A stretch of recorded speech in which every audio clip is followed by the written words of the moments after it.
Welcome back to the Right Wave Audio community. My name is John, and for this video, we are covering the newly announced Denon 2022-23 AV receivers. And this comes to us at the same time we're hearing about the new Marantz cinema range, also slated for release over the next year. Denon has a slight advantage because they have two models that are available today, and you don't have to wait for the end of October before you see the new models. And Denon will be releasing more models as time goes on through the end of the year and into next year. And these include the flagship, the AVR-A1H, the AVR X4800H, 3800H, X2800H, and their S range, the S970H, the S540bt, and the X580bt. And as I said, there are two new models. Those are the X3800H and the S540bt that are available in stores now. And these range quite a bit in price, from $399 all the way up to $6,499. Now, unlike the Marantz range, these are entirely receivers. Denon has not done an AV processor for a while, and if you want one of those, you do have to go to the Marantz range if you're staying within the Sound United family. Now, if you tuned in last week, you know we did a video on the new Marantz cinema range. And if you didn't, I invite you to go back and look at that. Now, this video, we are going to give you a direct comparison between the Denon models and the Marantz models and show you how affordable the Denon are versus the Marantz. But yeah, go back and look at that other video, because there are some items that we're not going to cover in this, some additional models, and plus the comparison against the Marantz models it replaces. So that's not in this video, but we do have the comparison for you this round. But we can get into this, and we're going to start with the AVR X580bt. This is their entry-level model. We believe this model is slated for Europe, maybe some other regions, but not the United States, not North America. As we said, this starts in at $399. This is a 6 channels of processing, 5.1, that is getting released now in 2022. This gets marked on the box as 70 watts per channel into 2 channels. Now, if you take the 70% rule that Denon and Marantz use, that's 49 watts per channel. The first thing you'll notice about the cosmetics of these new Denon models is they really haven't changed anything. Unlike Marantz, who decided to go with an entirely new refresh look, the Denon models look entirely same, and that includes the remote, and we'll show that comparison in a bit here. This first model is pretty basic. We have no hidden door on the front, and on the back here we have the speaker terminals and the HDMI that are clearly present, but not a lot of inputs. And of course we'll go over those details. And this X series for Europe is very much like the S series that we see in the United States and North America, and they all use a hardwired power cord in that series. Now, looking at the North American model, we basically see the same thing, only slight differences on the inputs. I think it mainly comes in the form of the coaxial digital input, but this is also at the same price, $399. It's coming out at the same time, and is also the 70 watts per channel, which gets the 70% rule of 49 watts. But otherwise, this looks the same. Now, comparing this directly against the older model, this is the Avr S540bt, is the closest thing that we could find. Now, this is a model from 2018, and this is a style that Denon has had in their catalog for quite some time now. And here we can clearly see, unless you looked at this really closely, and I think it comes down to looking at the model number printed on the bottom right, these are essentially the same number of buttons on the front, the same dot matrix display, and even the same remote. And flipping around the back, though, we do see an upgrade from the 540bt, and that is moving from the spring-loaded speaker terminals to the 5-way binding post, which is a much welcome sight as an upgrade there. And of course, the changes also come with an increase in price, and these will increase as we move through the model ranges, but this one upgrades to $50 more, or a 13% increase. And looking inside, now we could not find a whole picture of the inside of the new 570bt model. We found actually 3 photos at different angles, and we kind of kludged this together and overlap, but it gives you a little better picture of what it looks like inside. The general layout is similar to what we saw with the 540bt, but there's clearly new boards that are being put in, although it looks like it's using a very similar E-core transformer inside of it, a very basic cooling fins in there, and what you would expect from an entry-level model at under $400. Now, I will note, too, that everything we've seen so far is Class AB, and that's what you see throughout the Denon Marantz range. They haven't moved to Class D amplifiers. Now, moving on to the next one up in the S-Series lineup, and this is the top of the line for the S-Series, the 970H, and this sells for $899, and we will see this year. So this is rated at 90 watts into 2 channels, 8 ohms. So that at the 70% rule is 63 watts per channel. Again, Class AB. And again, if we look at this, looks exactly like the previous models, and it does have a hardwired power cord and the same remote as we've been seeing. Now you'll notice that this unit is devoid of any composite or component video. And looking at this side by side at the front against the S960H, which it will be replacing, this one sells for $50 more. So this is a 6% increase in price. And flipping this around to the back, you can see that comparison, how they dropped off the component and composite video off the new models. And this is the same thing we've seen that they did with the Marantz lineup.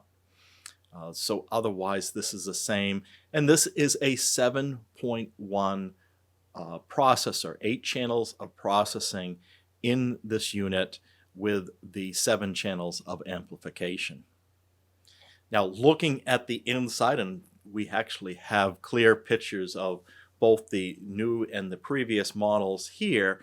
So the 960 versus the 970. And we can see, again, a general layout is similar, but now the power supply, that E-core transformer, is tucked up underneath what we believe is the HDMI board there, versus clearly visible on the old unit. And that HDMI board does look like it's entirely new. So definitely they're replacing circuit boards in these units, utilizing the same chassis and general layout. Now on to the X series, and the true X series here really, in my mind, begins with the 2800H and what used to be the 2700H. And this is a $1,200 unit, going to be available this year. And this is 7 channels driving what will be the rating at 70% of 67 watts, or it will be marked on the box as 95 watts into 2 channels, 8 ohms at the 70. So using that 70% rule once again.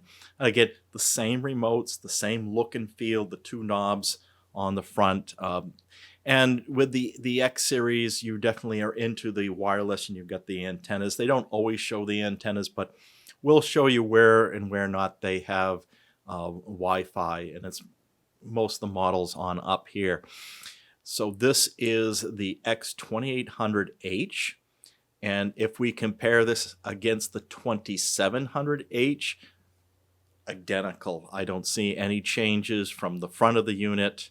I don't see any changes on the remote. And then now if we also compare this against Marantz, because now here Marantz has what I believe to be equivalent model to the X2700 and 2800H, which is the new Cinema 60. The Marantz units you'll find are always more expensive in their equivalent models.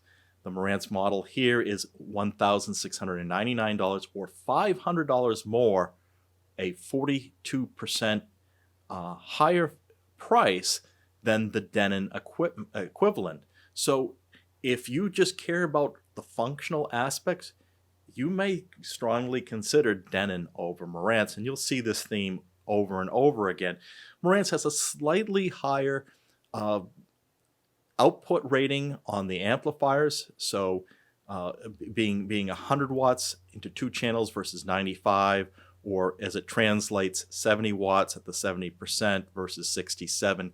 3 watts, not a big deal, right? So, but you can clearly see now that with Marantz, they're going for a much more updated look, and Denon is that real classic, and you can go back decades, kind of this look and feel that Denon has.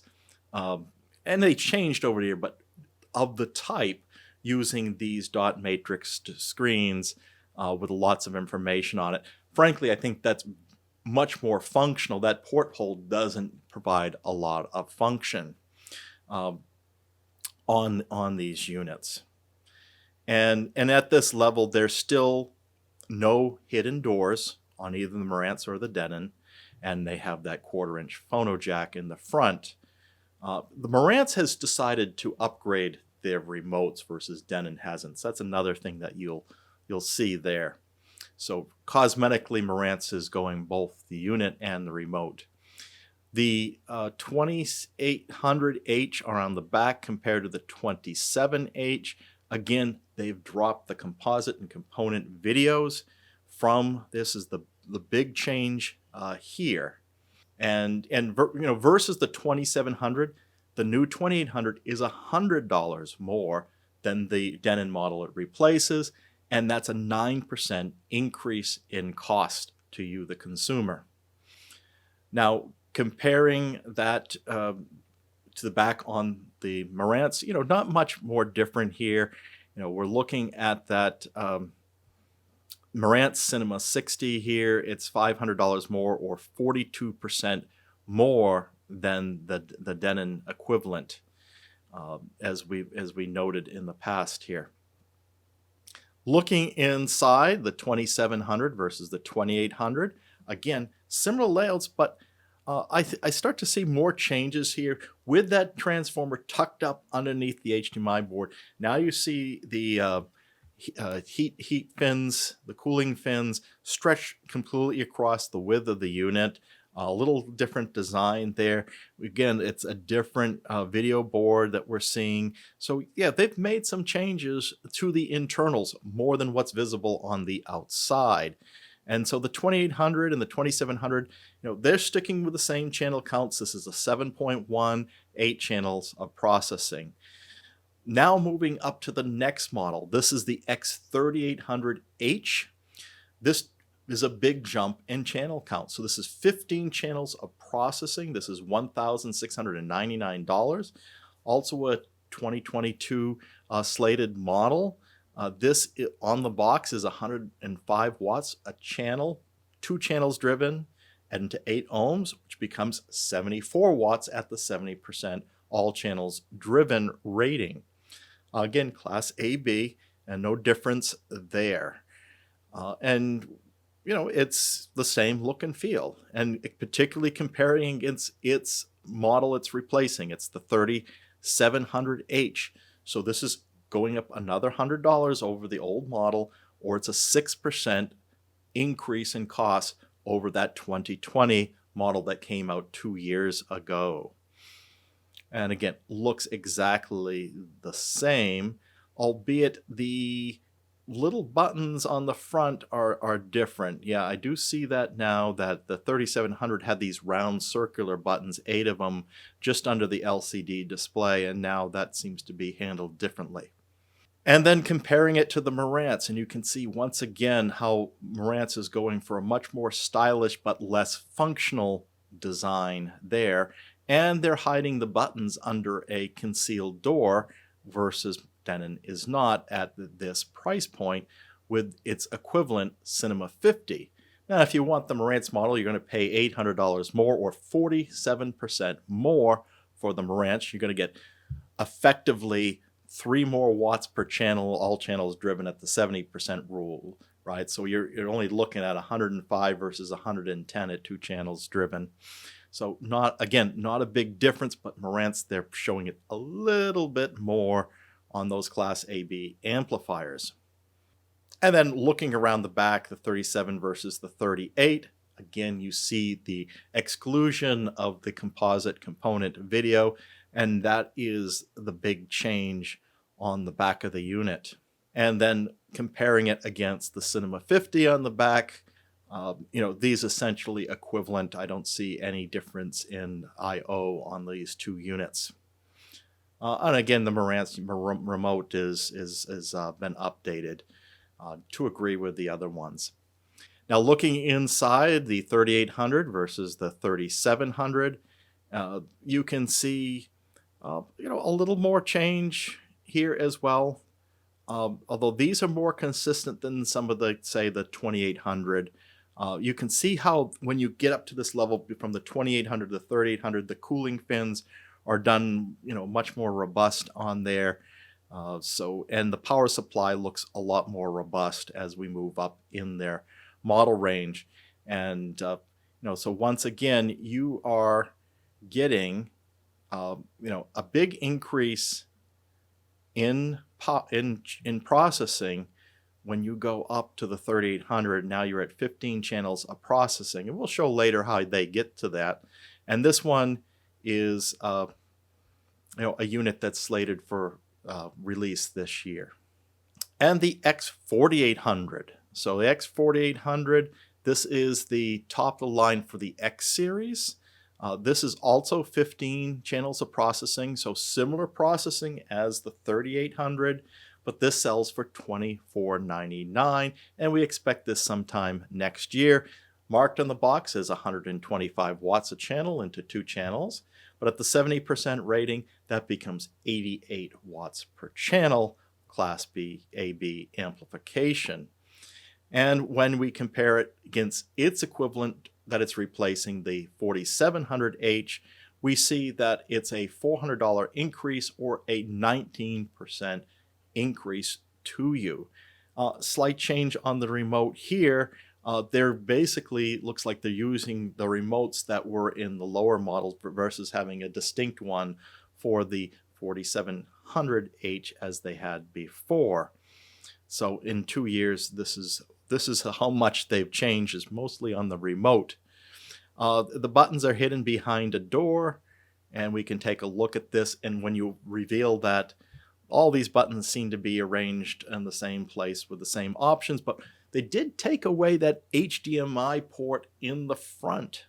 So we don't have that +1 in the front anymore, and the headphone jacks are hidden behind the door, unlike what you would see on the Marantz model, which we'll just go to here now, where the Marantz, the headphone jack is on the outside and the Denon is on the inside. Now you're going to pay $1,000 more for the Cinema 40, which is the equivalent to the X4800, and that's 40% more for the Marantz for like features, albeit Marantz is, well, in this case, giving you exactly the same wattage. It's going to be 125 watts per channel, which is effectively 88 watts, all channels driven at the 70% rule. And then with the doors open, Marantz gives you that 2-line display, which kind of gives you back what Denon has on all of its models, but you have to go up to the Cinema 40 to get that on Marantz, and it's hidden behind a door. So again, functionally, the Denon has it. Cosmetically, you might prefer the Marantz. So Marantz is, it's $3,499. So you're definitely jumping up in price with this model. And then turning these around, comparing the 48 against the 4700H. Now, the 4800 does leave one composite and two component video inputs for some legacy. This is where you'll see it, but not as much as what was on the 4700. So there's the big change between the models. And again, the remotes are closer in consistency now. We'll see a summary page later on, but they did change the remote. It's not the same one that came with the 4700H, but it's not a new design either. And now comparing the backs against the Cinema 40 from Marantz, and like features here. I think the big difference is where between Denon and Marantz is on the infrared input. You don't get that on a Denon, which you get for Marantz to help you with your custom install projects. And that is the back. And inside, we can see that they've done something different with the cooling fins on the 4800 versus the 4700. Still a nice, powerful power supply there, and new video boards. So some changes on the circuit board as we see consistently across the range here. And now on to their flagship range, which is their A range. So we covered the S, we covered the X. Now this is the A range, which is one model, and this is the top of the line for them. 19 channels of processing. This is I don't think you can find a bigger one out there that's a receiver. 15 channels of amplification, 19 channels of processing. This is putting out 150 watts per channel, 2 channels driven, which becomes 105 watts, all channels driven at the 70% rule. This sells for $6,499, and we should expect it sometime next year. This is the one model that they don't have a manual published at the moment for. And comparing this against the X8500H or the X8500HA, doesn't matter which one. They're both kind of equivalent except for the HDMI stuff. And that one was $4,599. So you're getting it's going to cost you $1,900 more to go up to this new flagship. But you are getting some features that the 8500 never had as far as the additional processing. And we're going to get into that because it's kind of special. So it's 15 channels of amplification versus 13. They're both at that 150 watts or effective 105. So that's the same. They look the same on the outside with the big hidden door on there. And we open that up. No changes on the inside there. All the buttons in the same place. The headphones are still inside, but you do lose that HDMI connection on the front. They're only on the back now. So yes, expect to pay 41% more for the new A1H. Now I'm not putting in here the anniversary A110, which was effectively the same as the X8500H. So all the same comments apply here.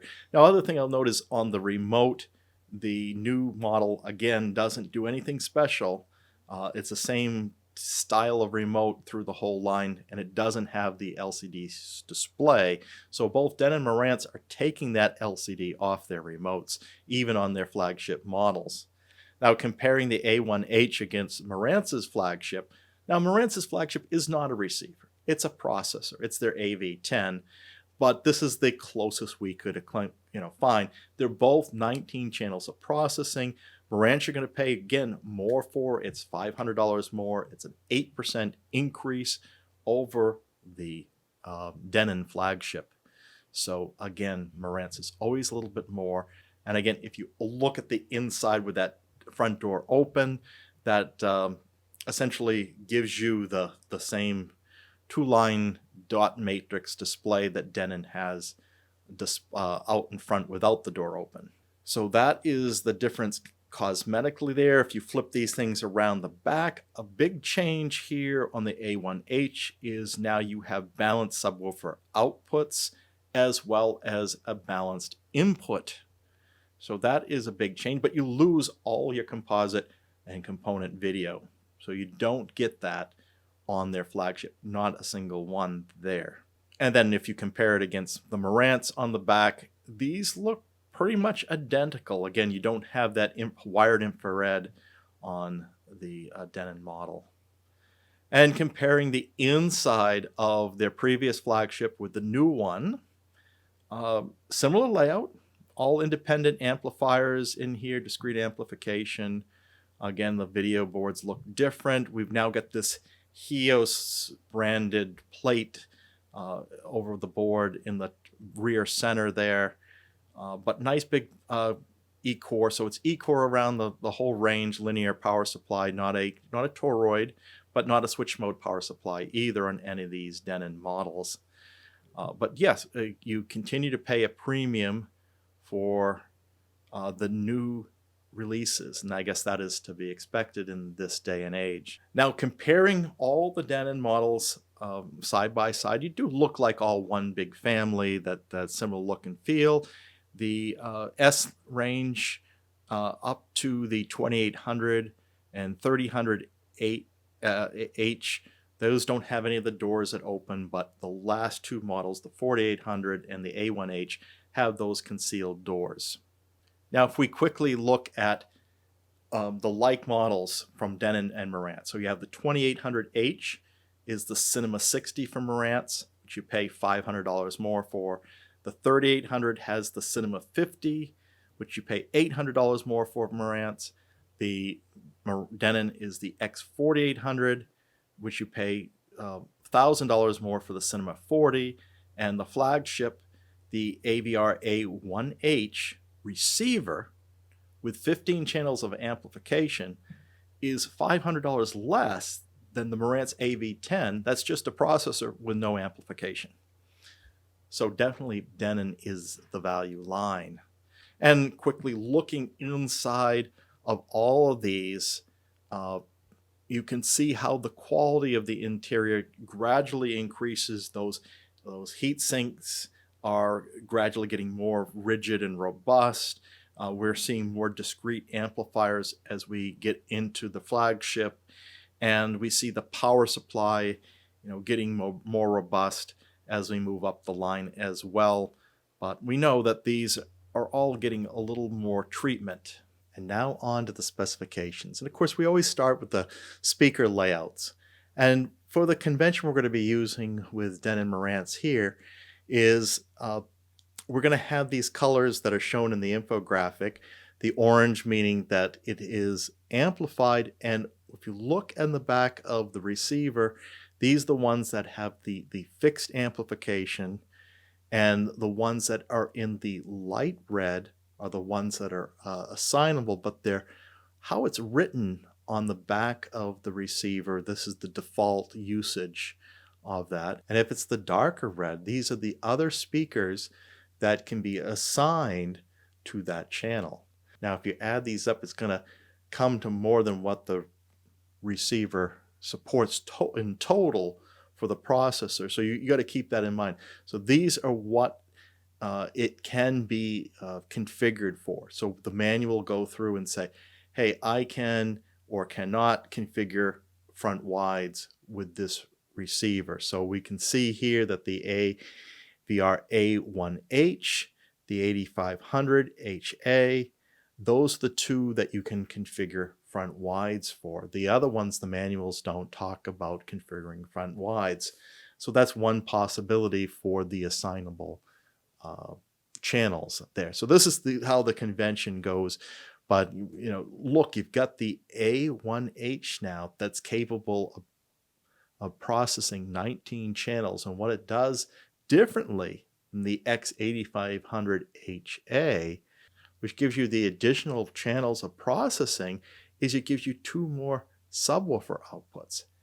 These new receivers are capable of doing 4 independent channels of subwoofers. And so we have the A1H, we got the X4800H, and the X3800H that all support 4 subwoofers that are independent, and their configuration and calibration of those. So that's really exciting news. Now the other processors that are in the lineup, the X2800 and below, they show 2 subwoofers, but they're not independent. So that's what that purple means, is those are in parallel common output that aren't independently configurable. So that's where you see the purple. So that's the convention that we're using here. But if you look at all the different options here, you can see that, starting like with the X2700H, it is possible to configure height channels, whether those are front heights, ceiling fronts, or ceiling middle speakers. Those can be configured. Now it's not until you get into like the X3800H where you can also configure some of the Aural 3D channels, like the height front center, or the top center, or what they call voice of God channel. So those are listed there for like the 3800, the 4800, and the A1H have these Aural 3D channels that you can add in. And then there's always a choice of whether you can do them as heights or ceiling channels. And they also, of course, have those reflective Atmos style channels that sit on top of your speakers. And they have the flexibility of doing all those. So that's what this infographic is showing, is all those different options you have. But just be mindful, do not add too many speakers that processor receiver can handle. So, all right, so that covers that, kind of long-winded, but yeah, definitely as you move up, you get more channels there. As far as the formats it can decode, now they all support Dolby Atmos and DTS on this particular page, but then when we get into the S series, then you start dropping off on those as well. And we'll show those later. Some of the entry-level models don't even support Atmos or DTSX. But when you get into the A1H and the 8500 it replaces, that supports DTSX Pro. That's where you get DTSX Pro support. Now, Aural 3D is supported on more models than that. So as well as the A1H, the 8500 that support Aural 3D, you also got on the 4800, the 4700 it replaces, the 3800, but not the 37H it replaces. So they've given you an upgrade path here. If you were normally looking at the 3700H, the 3800 that's replacing it now gives you Aural 3D. So this is a positive change. You've also got that format that you didn't have at that price point before. So the 2800 on down does not have Aural 3D support. Now those are only 8 channels of processing, so of course it makes sense that it doesn't support those. Just looking here now, in comparison with the Marantz, the equivalent Marantz models do support the same types of processing and same number of channels there. So you'll see very much the same story when you look at the Marantz.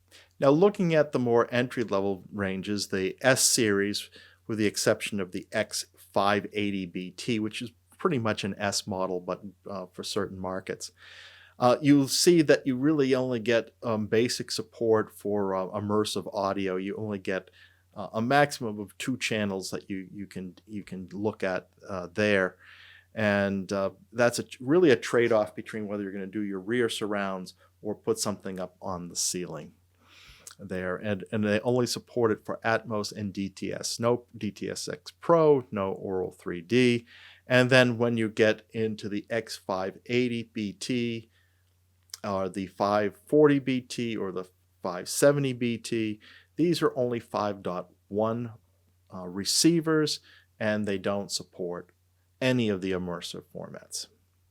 Now, the great thing is all of these models, whether it's Denon, Marantz, the S series, the X series, or the A series, you all get a 1/4-inch headphone jack on the front, albeit in the case of Denon, if there's a door, they hide that behind the door. They all have an AM/FM tuner on them. They all have a removable IEC power cord, except for when you get into the entry-level models, the S970 and below. None of them have an outlet on the back of them for other line voltage equipment. It's not very common nowadays. Here is a correction. We mistakenly said that the power, now they support both 110 and 220 voltage, but it's dependent on the model that you get. So it's set at the factory. It's not an auto sensing. So you either get a 110 volt unit or a 220 volt unit. And that's across the board there. Now, looking at some of the other formats that these units support, they support IMAX on some of the upper models. So the 3700 and above, new and old models all support IMAX. So the 2800H doesn't and below. Dolby Vision is supported through all the models. So you always have Dolby Vision available, even on the S models. Calibration. Now, here's something new that they've introduced. Now, they all support Odyssey. And that's what you get when they first release each of these. They come with Odyssey. Starting in March of next year, certain models will give you the capability of upgrading for a cost to Dirac Live. And that will be for the A1H, the X4800H, or the X3800H. And if we look at the Marantz, that's the comparable models, the AV10, the Cinema 40, and the Cinema 50, all support direct live upgrade for a cost starting in March of 2023. So this is good news. Now we're waiting to hear details about how they'll be supporting the bass. Is it going to be single bass, multi-bass? What is the charge that's going to be for each level of Dirac that's available? How are they going to handle all that license? So that will come about. Now, none of these models have THX certification. So to date, in recent history, that's only been Onkyo Integra models that are THX certified. That's kind of their own thing. So that covers it for the speaker layouts and formats. Now moving on to the DACS, we don't have a lot of information about the DACS that are used in the new models. We can go a little bit on what was used in the models that they were replacing. So for example, the AVR X8500H, it was using an ESS ES9010 chip. The 4700H was using a Texas Instrument chip, the PCM, we believe the PCM 5102A, could be wrong there. Now, Denon Marantz swapped these out with the chip shortages, and we kind of lost a little track of that. So any information you might have about the DACs that are used would be useful. Now the 3700Hs, we believe, is also a Texas Instrument. Now, do they keep those same chips on the equivalent models that are replacing it? We'll see, right? Ultimately, it really all comes down to the final output specification. The good news is Denon has published manuals with specification for all models except for the A1H to date. So the X4800 we have, and that's the same as the 4700 specs, so 102 decibel signal to noise at 0.005% total harmonic distortion with 24-bit 192 kilohertz PCM decoding, as well as DSD 128, and they can even do that through the HDMI for multi-channel decoding of DSD, which is great. So if you have a super audio CD or one of these other downloadable formats that has that, you will have that capability, and that's across the board. So every model supports DSD 128, including all models up through the AVR S970 or 960H. So that is good to see. Now, just briefly looking at Marantz, the only thing we know about the new models there is the AV10. It was posted that is going to be an ESS chip, but we don't know the specs because Marantz hasn't published their manuals yet or these specifications. So we don't have much to compare there. When you go into the models, starting with the X3800H below, the signal to noise drops down to 100 decibels, 0.008%. Now it gives you the same decoding capabilities, but not quite as good of output specifications there. The X2800H is 102, so a little better there, but then it dropped back to 100 dBs for the S970H and below, and the S540bt is the lowest signal to noise at 97 decibels. And they don't even bother to publish the THD on the most entry models. Now for the IOV support. Now they give you a lot of HDMI inputs and outputs. At the most, 7 inputs, 3 outputs. That drops down to 6, starting with the 3800H and 3 outputs, and then with the 2800H, it's 6 inputs, 2 outputs. For the most part, the digital inputs are 2 and 2, 2 coax and 2 optical, until you get down to the 2800H and it drops to just 1 coax. These are for the X and the A models. We'll get to the S models in a bit here on another page. Now, as far as multi-channel inputs, we don't have options there except for the X8500HA. That is all just about dropped out. They're not doing 7.1 inputs on these receivers anymore from Denon. So that is a loss as indicated in the green text. Other things of note, well, they're still giving you a good number of analog inputs on RCA connections unbalanced, either 5 or 6. On the 2800 and below, it's down to 4, but that's all pretty good. They give you 2 zone outputs on the 4700, 4800 on up. Otherwise, it is 1 zone output. The big loss is the component composite channels. So the A1H has 0. If you do need to go and have some composite component, then you're looking at the X4800, which is 2 composite, 1 component, and which is down from the 4700H. Otherwise, the 3800 and others lose the component and composite inputs that were previously there and no outputs. Now they all support a moving magnet phono input, so that's a nice starter. Entryway, if you are just getting into your turntables, you can use the one that's on board. Now the other thing I will note is the A1H is the only model that from Denon that has a balanced input. So if you have a stereo balanced input, you can use the A1H to take that. And that's an upgrade over what the X8500HA had. And similarly, if we look at the Marantz models, the AV10 gives you that same balanced input, but no other models from Denon Marantz have that.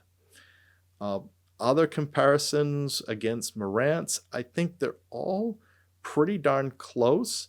Although if you want a 7.1 input, you may be going to a Marantz model because the Cinema 40 and the Cinema 50 keep a 7.1 input, whereas Denon does not.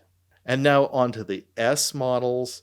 So the S models give you 6 HDMI inputs, 2 outputs on the S970 and 960 models. But the real entry tier with the X580, S540, and S570. With the X580bt, it's 5 in, 1 out. And for the remaining models, it's 4 in, 1 out. The coax drops to 1, except for the case of the X580bt, which there isn't any coax inputs. And all the optical ins are set to 2 on all these entry models. Now, you're not going to get anything more than subwoofer pre-outs. So the 2 channels which are wired in parallel, that's they'll give you that, but they don't give you anything else. So there's no using external amplifiers with these entry models. And you're down to either 2 or 4 analog inputs. And of course, if you were an S960 user, you would lose your component and composite when you went to the 970. The moving magnet, I will correct here, is the moving magnet phono input is only on the S960, 970, not on the real entry level. So that covers it for the I/O. Now looking into deeper details for the video section. So we gave the counts for the HDMI ports, but now let's look at the 2.1 features.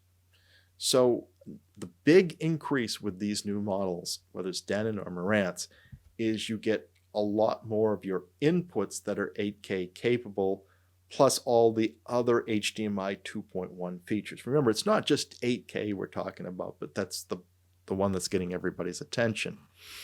And people are getting riled up because, oh, we don't really need it and everything. But there's other advantages for gaming and 4K 120 that you may like. And of course, if you're going to be holding on to a receiver for many years, it's kind of nice to know that you might be prepared for what's may become more mainstream 3 or 4 years down the road. Now, these all will give you AVR-X support. As far as 8K, so for the A1H, the 4800, the 3800, your inputs, all your HDMI inputs are 8K capable. All your outputs are 8K capable except for 1. So if you have 3 outputs, it becomes 2 in that case. When you move on to the 2800H, half of your inputs are 8K capable. So it's 6 total, but 3 are 8K, 3 are 4K. Both the outputs are 8K capable. So where they do have 2.1 support, they do 8K 60 or 4K 120.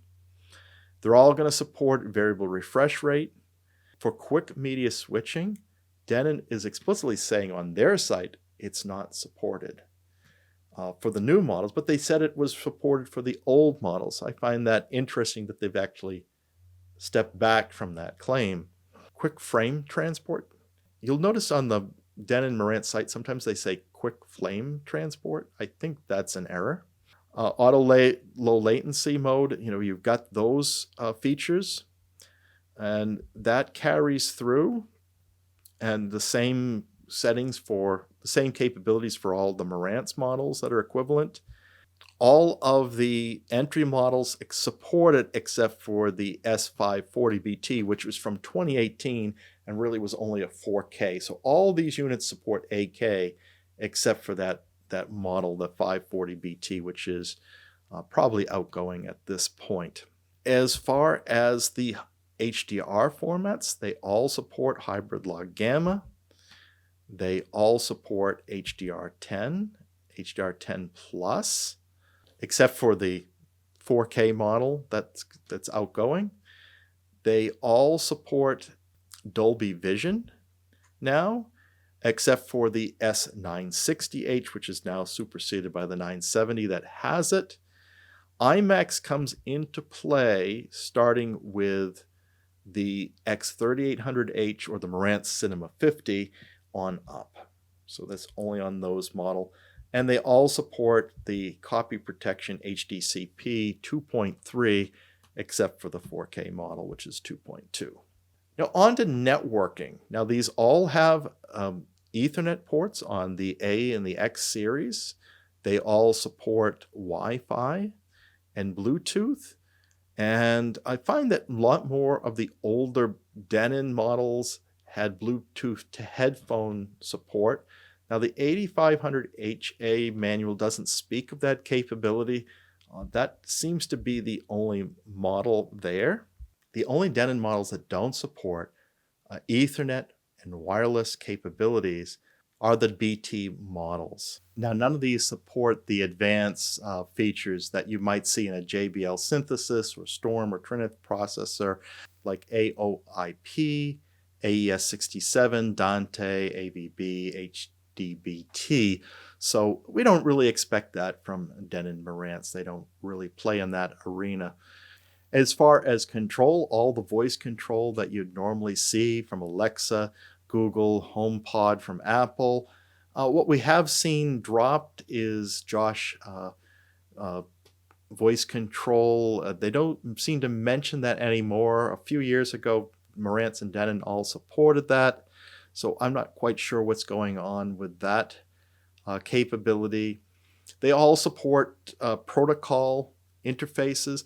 The Denon has the remote control in out and the DB9 serial connection as well. The units from the 3700H on up have 1, 2, or 3 trigger outputs. You don't have triggers on the 2800H, which I find surprising. That's a pretty simple interface to put in there to be able to control equipment. But I guess if you don't have external amplifiers, it's less of a need. Now, as far as integration, they're supporting the likes of Control4, Savant, RTI, Creston, Elan, etc. And, Denon Marantz really can check a lot of the boxes there. And with the comparison against Marantz, there's no difference there, except for Marantz adds in a wired infrared input on a lot of their models. So that's the main difference there. And when you get into the S series and the BT models, you don't have any of this capabilities because there's, for the most part, not a lot of networking capabilities on these units to begin with. And now on to streaming ecosystems. They all support AirPlay 2. They're all Roon tested. They all support Spotify Connect. And they have their HEOS streaming ecosystem as well. And this is the same whether it's Denon or Marantz. And of course, those units that don't have Ethernet and wireless can't support those, but the S970H and 960H do as well. As far as internet streaming, they support Amazon Prime, Apple Music, Deezer, Napster, Pandora, SoundCloud, Spotify, SiriusXM Radio, Tidal, but not MQA. We don't see a lot of receivers, processors supporting that. NAD is one of the few holdouts there with their Blue OS supports it. It supports tuned in radio here, as well as iHeart and Mode Mix. And this is the same what we see on Marantz because they're all sharing that common HEOS ecosystem. And that's supported up through the S970, S960 models, not the BT models. And now on to the remotes. Now we're seeing that the new X4800, 3800, and 2800 are using the same remotes that you saw on the 2700 and 3700 in the past. And it's pretty much the same remote that's used for the A1H flagship. So gone are the remotes with the LCD screen on them. Now, if we compare this against the new Marantz models, that Marantz has actually updated their remote controls to be kind of a little more sophisticated, a little more up to date to the 2020 decade. And then looking into the S series and the BT models, it's that same style, although some buttons start to disappear on the more entry models. Now on to the physical aspects of these. We're looking at models that range on the X series from 21 pounds up to 70.5 pounds. So at 21 pounds, that's 9.5 kilograms. At 70.5 pounds, that's 32 kilograms. And that big heavy unit, that's the one with the 15 channels of amplification, their flagship, the A1H. So of course, as you go along these models, they just get heavier and heavier, and they use more power. So where the 2800 and the 2700 use 500 watts, the one with the 15 channels of amplification use 900 watts. Now standby power is 0.1 watts for all of these. Now the size of these units really don't change too much. We're only seeing a height variance between 6.6 inches, 168 millimeters on the 2700H, up to the flagship only goes up almost just a little more than an inch at 7.7 inches, 196 millimeters. The widths are all at 17.1 inches, 434 millimeters. The depths, now this is where there's a little more variation. The 2700 starts at 13.4 inches, 340 millimeters, and then on the flagship gets to be a depth of 19.6 inches, 498 millimeters. Now the upper end models, the A1H and the 4800, are made in Japan like the X8500H was. So that's one of the changes there is the 4700H was made in Vietnam. Now the 4800 that's replacing it is made in Japan, and all the other models are made in Vietnam. The warranty on these is 3 years. Now, if we compare this against the Marantz counterparts, Marantz does offer a 5-year warranty on their reference products, and that includes the Cinema 40 and the AV10. So you get 2 more years of warranty on those products. Otherwise, it's all 3 years. Factories are similar on the like models. So the Japan models on the equivalent with Marantz are the same. And then looking at the S series, those are made in Vietnam as well. They get 3-year warranties. They range from 310 watts up to 500 watts of consumption. The weights range from 16.8 pounds, 7.6 kilograms, up to 21 pounds, 9.5 kilograms. And then on the size of these, they're all quite similar. Depth is around the 13-inch, 330 millimeter size. So these are the smallest units. So that covers it for this round with Denon and the Marantz counterparts for the initial overview of these. And so what do you think? You like what Denon has done? And there's clearly a difference between where they're going with Denon and where they're going Marantz. They're keeping Marantz a little more upmarket with some premium prices for the equivalent product, or close to equivalent. They give you maybe a couple of extra features. For the Marantz, they give you a little different styling. But I feel like the Denon, the user interface, at least on the front panel, is more functional from that regard. So what are your thoughts on that? You know, are you willing to pay more for the Marantz equivalent? Are there certain things that the Marantz models are doing that you really feel like you need, like 7.1 inputs, which you're not going to get on the Denon models?